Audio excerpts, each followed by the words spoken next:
Yo, what is going on, Guardians, and welcome back to another Destiny 2 gameplay video. So recently I pulled something out of my vault, and I was like, what the heck? We'll see if it's any good. I haven't used this thing in forever. Lo and behold, I dropped, I had one 55 kill game with 12,000 damage. I had multiple 40 bombs and we-rans, and I was like, is this thing actually good? So I figured, you know what? Let's make a video. Let's highlight this thing. Better late than never, I suppose.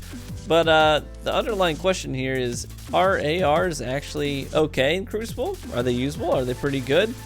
If so, how can you use them effectively? The AR in this video specifically is called the Ringing Nail. It is the Black Armory Forge Weapon AR.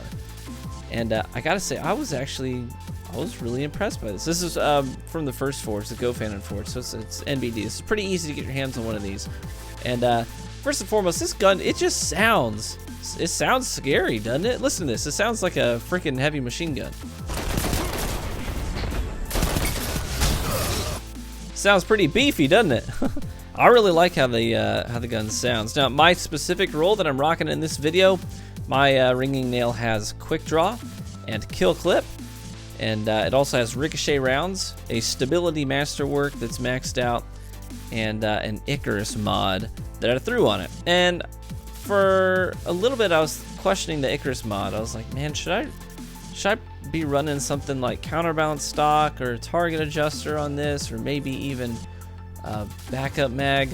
But I ended up sticking with Icarus. I found that it was actually really helpful to get the drop on people, jumping around the corners and avoiding shotgun damage and people who are hard scoping lanes. There's a lot more snipers in Crucible right now because of the Beloved being now a thing, and also because of the Revoker quest. So I found that Icarus was, in my opinion, it's probably the best way to go, and I definitely utilized the crap out of that aerial accuracy on my Ringing Nail. Now, I will admit, using ARs is tough right now. ARs, they are hard to use on their own. They're hard to be effective with. Let's see, how do I make that distinction? How to describe that? ARs themselves, like using them, you just hold the trigger, right? You're just looking for a target. They're a little more forgiving. If you miss a bullet, no big deal. If you miss a bullet on a hand cannon, you gotta wait for your RPM, your rate of fire to allow you to shoot another shot, so you can really get punished by missing your shots. With ARs, obviously, it's a fully automatic weapon. So they're not necessarily difficult to use. The problem is they're difficult to secure several kills with. They're difficult to come out on top of it in a situation where you're outnumbered. A hand cannon, tap, tap, tap, turn, tap, tap, tap, you're good, you're set. You can peek in and out of cover and tap into cover, out, tap, into cover, out, tap, and get a ton of damage off, right? In just a brief window of opportunity. ARs are not like that.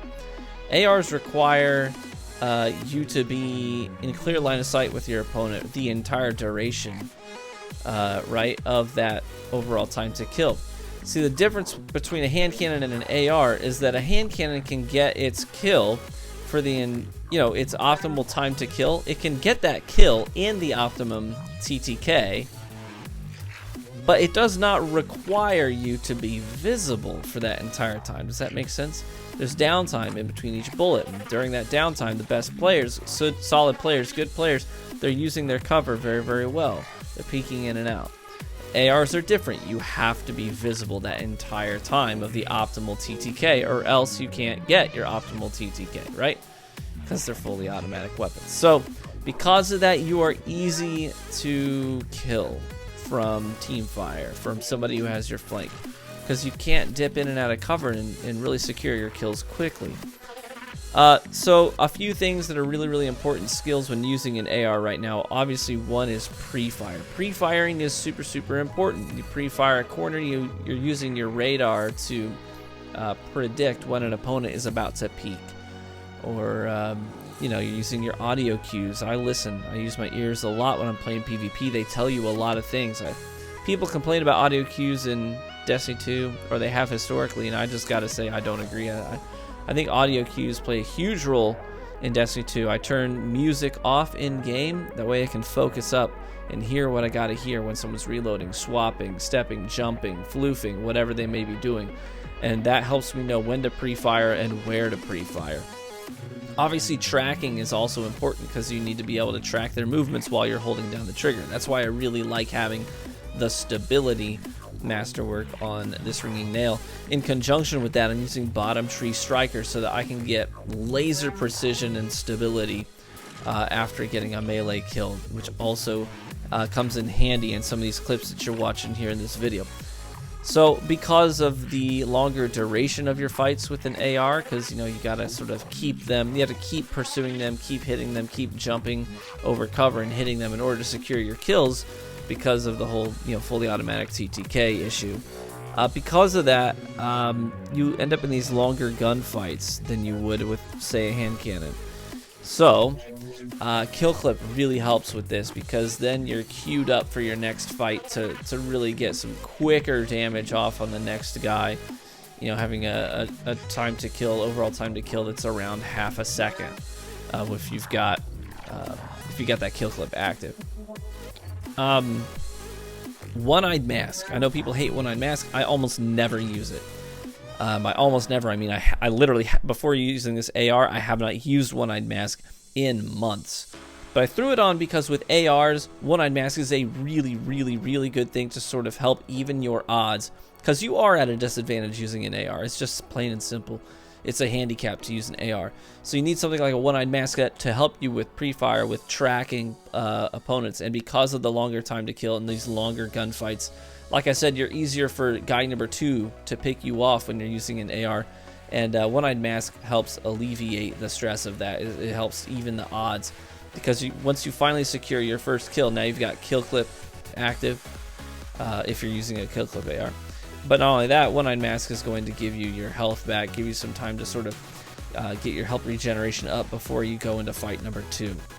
So other solid ARs out there right now include, in my opinion, Service Regime. I think is the best. It's the best auto rifle in the game. I think it's the best AR in the game. I think it's the one AR that's like, it really does hang in lobbies against sort of meta things. It's the one AR that stands the best chance. The other one I would say is Hazard of the Cast. I like Hazard of the Cast quite a bit. I think it's a very viable auto rifle as far as auto rifles go, and having a solid roll on a Hazard of the Cast can take you a long way. A lot of people right now are talking about Galron's left hand, and I think it's a 2 out of 10. I think it's a terrible AR. I do not like it at all. I think it's really unrealistic to be able to use that consistently very well against decent players. But those are just my thoughts. Hope you enjoyed the gameplay. Hope you enjoyed the video, guys. I got a lot of videos I'm working on right now, so buckle up. Hopefully we'll get a bunch of them cranked out today. Thank you so much for watching. I'll catch you in the Crucible.